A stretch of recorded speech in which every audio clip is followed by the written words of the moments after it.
Hi everyone, and welcome back to the second half of the visual guide for Syrcus Tower. We left off with Glacia Labolis and are now on our way to the third wing. My name is MTQ, and I will of course be your raid guide. Once again, we face another set of ads. Show them no mercy. The dragon here will target a random player with dive bomb. The affected player can try to bait the dive bomb away from the group, but chances are healers will need to be ready with their AoE heals. Once all the ads are down, we head up the stairs to the third boss, Amon.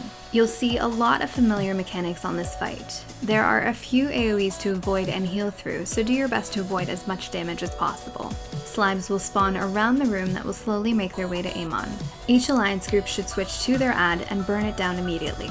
These Cum ads will also spawn, around the same time that a random player will be affected by this purple ball. This ball will inflict mini on either its target or an ad, lowering the target's size and damage output. Ideally, players with the purple ball should make their way to the Cum ads to mini them instead. This makes dealing with them simpler and reduces outgoing damage. Players marked by this orange target will be turned into ice blocks. These ice blocks will be used by the raid to avoid the damage from Amon's ultimate, Curtain Call, similar to the comments on Behemoth. Players will be turned into frogs at the same time that snake ads will spawn. These snakes will book it to a frog to feast unless it's picked up by a tank. If you haven't guessed by now, this fight has a ton of ads. Frog players will notice that they gain an ability on their pet action bar. This is the fiery frontal cone that will do a fair amount of damage to anyone in front of it, including friendly players. There is some controversy about what exactly to do when you're in a frog suit, and it's important to remember that all of it depends on how fast your raid group is pushing Amon. For example, frogs can free players from ice blocks if you know Curtain Call isn't coming for some time. Others like to use the breath to help DPS the ads or the boss. However, I wouldn't recommend this as you'll probably end up hitting friendly players with unnecessary damage and giving your healers a headache. Since the damage output of each ST group is very different, the easiest way to deal with the frog suit is to just stay away from the snake ads. If you see an opportunity to safely use your attack on an ad, take it. The last thing players need to watch out for is this bomb debuff. This will cause you to explode and deal damage to and knock back anyone around you for the debuff's duration. This can be dispelled, but if your healers have fallen asleep, help them out by moving away from other people. At 25%, Amon will cast Curtain Call. All players must line of sight this attack behind the ice blocks or die. Everyone should be familiar with this mechanic already. The rest of the fight repeats until Amon is destroyed. As long as you remember to handle each ad in turn, you'll be golden.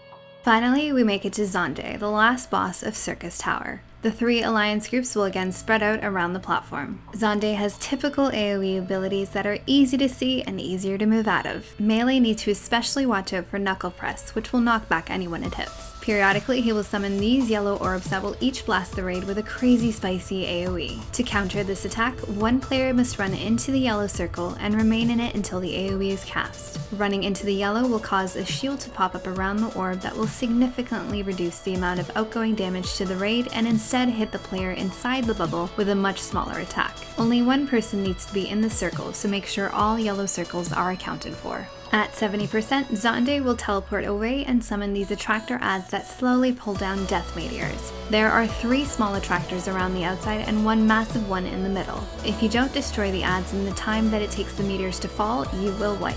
Once all 4 attractors are destroyed, XANDE will port back in. Here he will mark one player from each alliance with a really obvious black circle. The marked players should try to position themselves close to XANDE. After a few seconds, anyone standing inside the circle will be blasted and a levitation field will form. Players should wait around the outer edge of the circle to avoid extra damage and then move in once the levitation field is up.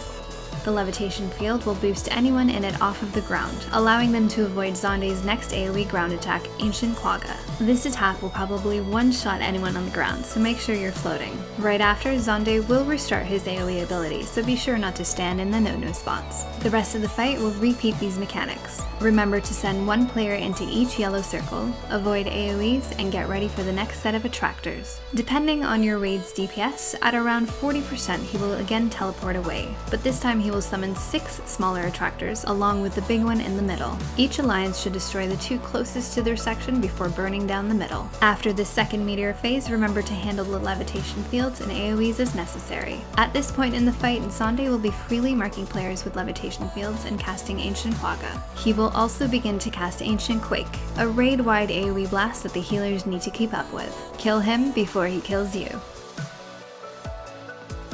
And there you have it. Congratulations on your new loot, and hopefully you've won yourself a minion. If you have any questions or comments, please let me know. As always, thanks for watching. Till next time.